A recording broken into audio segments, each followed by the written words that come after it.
വത്സേട്ട വണ്ടി എടുത്തോന്ന് പറയുമ്പോഴത്തേക്ക് വത്സേട്ടൻ പറഞ്ഞു വെച്ചിട്ടുണ്ടെങ്കിൽ നല്ല ബ്ലോക്കല്ലേ, ഞാൻ ഇത് എങ്ങോട്ട് എടുക്കാനാന്ന് നിന്ന്. അങ്ങനെയല്ല കൂടി ഗേറ്റ് തുറന്നതിന് ശേഷം വണ്ടി എടുക്കാൻ നോക്കുന്ന രണ്ട് മക്കളെ ഫുൾ ഓട്ടോറിക്ഷക്കാരെന്ന് വെച്ചിട്ടുണ്ടെങ്കിൽ വത്സേട്ടൻ്റെ വണ്ടീൻ്റെ നേരെ മുമ്പിൽ. അത് പോരായിട്ട് വത്സേട്ടൻ പറയുന്നത് ഓട്ടോറിക്ഷക്കാരെ പിന്നെയും സഹിക്കാം, റോഡ് നടുവ് കൂടി നടക്കുന്ന ആൾക്കാരെ സഹിക്കാൻ പറ്റാത്ത ഓല് കുറച്ചൊരു ബ്ലോക്ക് കണ്ടു കഴിഞ്ഞുകൊണ്ട് ആ ബ്ലോക്കിൻ്റെ ഉള്ളിൽ കൂടി നടക്കുന്ന ടീമുകളെന്ന് പറഞ്ഞപ്പോൾ ഞാൻ പറഞ്ഞു അതൊന്നും കുഴപ്പമില്ല വത്സേട്ട വണ്ടി എടുക്കുന്ന പറയുമ്പോഴത്തേക്ക് തന്നെ വത്സേട്ടൻ വണ്ടി എടുത്തിട്ടോ സ്റ്റാൻഡിൻ്റെ അടുത്ത് എത്തിയതിനു ശേഷം ഒരു ബസ് ഉണ്ട് അടിച്ച് കയറിയിട്ട് പോകുന്നുണ്ടപ്പം നമ്മളെ ചുണ്ട് പറഞ്ഞു വെച്ചിട്ടുണ്ടെങ്കിൽ ആ ബസ്സിനൊന്ന് വെട്ടിക്കണം വത്സേട്ട, എനിക്ക് അതിൻ്റെ മുമ്പിൽ എത്തണം എന്ന് പറഞ്ഞപ്പം വത്സേട്ടൻ പറഞ്ഞു വെച്ചിട്ടുണ്ടെങ്കിൽ നീ അടങ്ങി അവിടെ ഇരുന്ന് നീ എന്താ ചെറിയ കുഞ്ഞിനെന്ന് വെച്ചവൻ പറഞ്ഞ് ഞാൻ ഒരു അക്ഷരം മിണ്ടിയില്ലാന്ന്.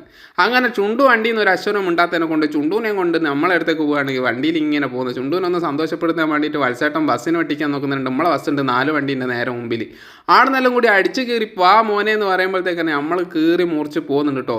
മീൻകാരനുണ്ട് മീൻ വെക്കുന്നുണ്ടതിന് ശേഷം വത്സേട്ടൻ പറഞ്ഞ് നടന്ന് മീൻ വാങ്ങുന്നു. അപ്പം ബസ്സിൻ്റെ മുമ്പിൽ നമ്മൾ വെട്ടിച്ചതിന് ശേഷം എന്താക്കി ചുണ്ടുവിനൊന്ന് സന്തോഷപ്പെടുത്തി. ചുണ്ടു അന്നേരം പറഞ്ഞു ഞാൻ ഇവിടെ ഇറങ്ങുകയാണ് വൈകുന്നേരം കാണാൻ പറഞ്ഞിട്ട് ഓനിങ്ങ് പോയിട്ടോ. അപ്പോൾ ഫോളോ ചെയ്യാൻ